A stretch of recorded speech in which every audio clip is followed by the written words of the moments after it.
अस्सलाम वालेकुम। आज हम क्लास 8 इंग्लिश का पहला चैप्टर ए वाइंड कैप का तीसरा पार्ट पढ़ेंगे। इससे पहले 2 वीडियो में हम लोगों ने पहला पार्ट और दूसरा पार्ट ख़त्म किया है। आप लोगों ने अगर वो दोनों वीडियो नहीं देखा है तो डिस्क्रिप्शन में लिंक है, वहाँ से जाकर पहले वो दोनों वीडियो देख लें। और वीडियो अच्छा लगे तो सब्सक्राइब करें और अपने दोस्तों के साथ शेयर करें। तो चलिए शुरू करते हैं। अच्छा लगे। Oh let me go ashore just for one day.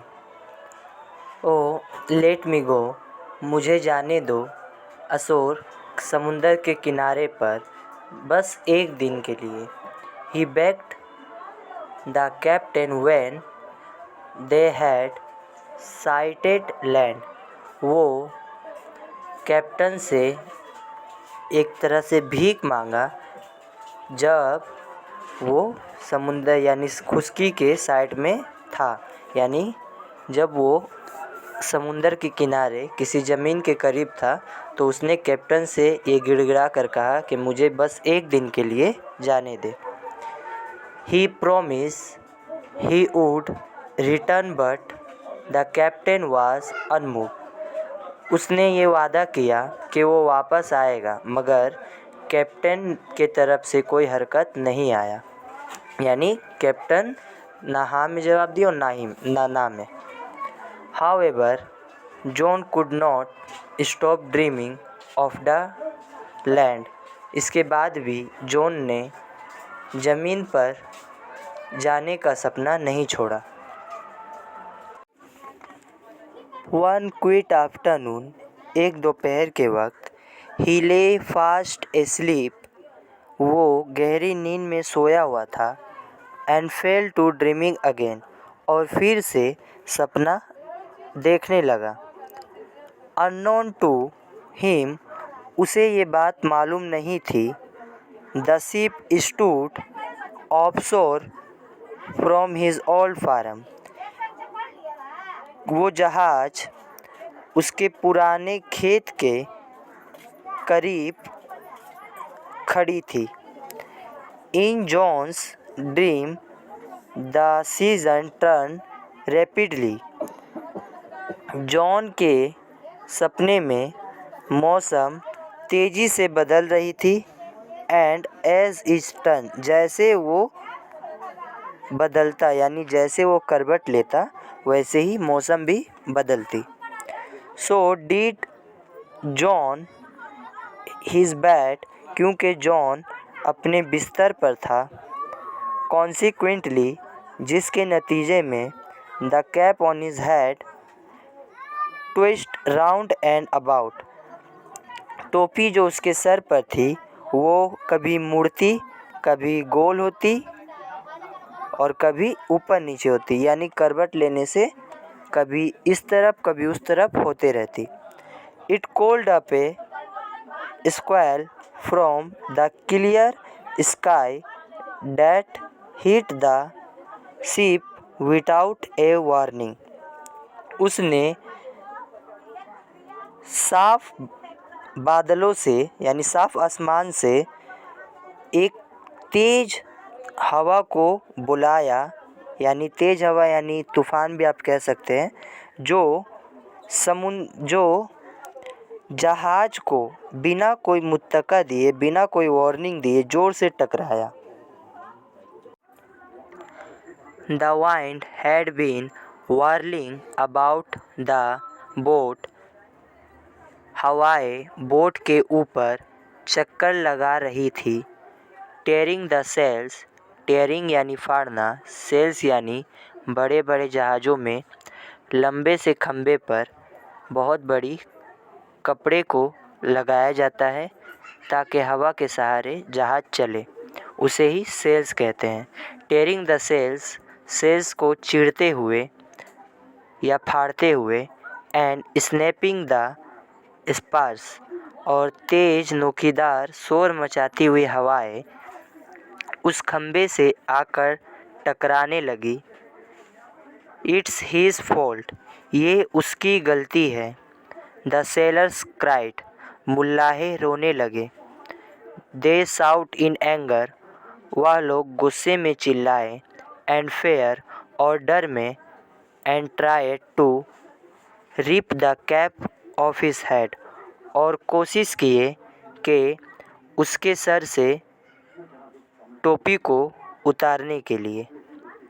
Well, they where unsuccessful, हालांकि वह लोग नाकामयाब रहे।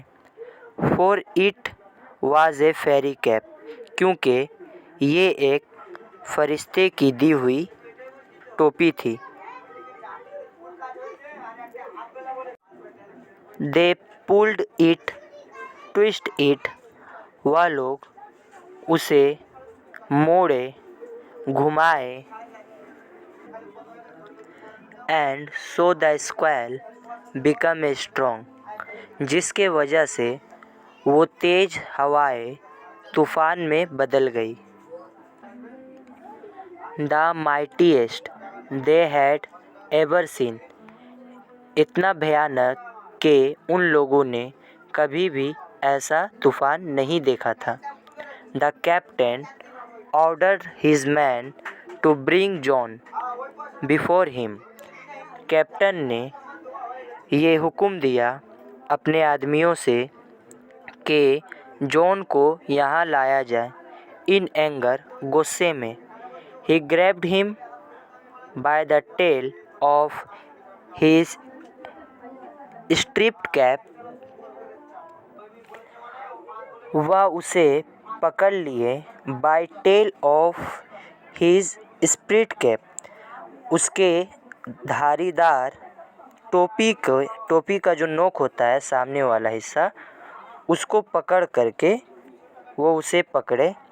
Twist him thrice and flung him out of the sea, उसे 3 बार गोल गोल घुमाए। एंड फ्लंग हिम, और फेंक दिया। आउट ऑफ द सी, समुंदर के अंदर उसे फेंक दिया। बट द वाइंड्स, लेकिन हवाएं। Cold up by the cap spoon, लेकिन हवाएं स्पून यानी तेज़ी से लगातार 3 बार जहाज़ को गोल गोल घुमा दिया, क्योंकि उसने भी कैप को 3 बार गोल गोल घुमा करके फेंका था जॉन के साथ। इसीलिए हवा भी 3 बार लगातार जल्दी जल्दी घूमकर बोट को भी 3 बार घुमा दिया। As John went under the waves, जैसे ही जॉन लहरों के अंदर गया। The cap came off his head, टोपी उसके सर से उतर गई। सून द स्टॉर्म स्टॉप्ड, जल्द ही तूफान रुक गया। एंड जॉन स्वयं अशोर, और जॉन तैर कर किनारे पहुंच गया। द कैप फॉलोड हिम, टोपी ने उसका पीछा किया, यानी टोपी भी उसके पीछे पीछे किनारे तक आ गई। When he got to the land, जब वो ज़मीन पर चला गया। John picked up the cap, John ने उस टोपी को उठाया। And ran home to his mother and farm, और दौड़ करके अपने माँ और खेत के पास चला गया। अगेन इन द विंटर, फिर से सर्दी के मौसम में। When the snow lay heavy on the fields, जब खेतों में स्नो यानी बर्फ़ पूरा भरा हुआ था। He began to dream of the sea, वह फिर से समुंदर के सपने देखने लगा। John went to the wardrobe, John अलमारी के तरफ गया। Got out फेरी कैप, फरिश्ते की टोपी को निकाला and start it for a long moment, और कई लम्हों बाद यानी कई दिनों बाद वो फिर से तैयार हो गया। टुकिंग इट इन हिज शर्ट, टोपी को मोड़ करके अपने शर्ट के अंदर रख लिया ताकि कोई देखे ना।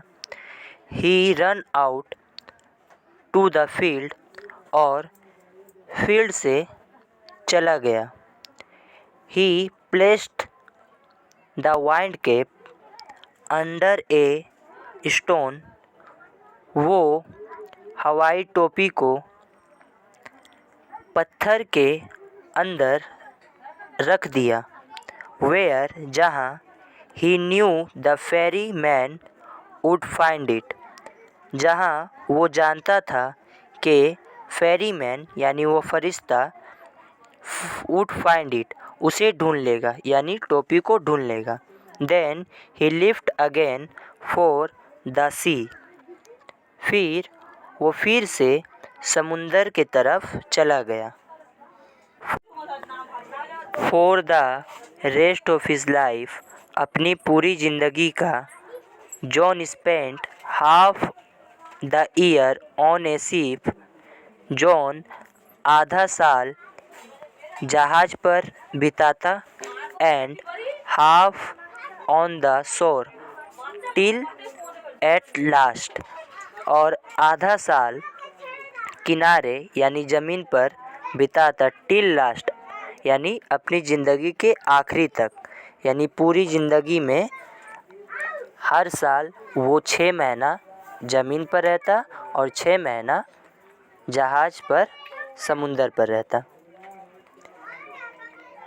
He owned his own boat, उसने अपना खुद का बोट लिया, एंड 100 एकड़ फार्मलैंड, और 100 एकड़ खेत की ज़मीन थी, यानी कि उसका खुद का बोट था जहाँ वो 6 महीना रहता था, और 100 एकड़ ज़मीन थी जहाँ वो आधा साल रहता था।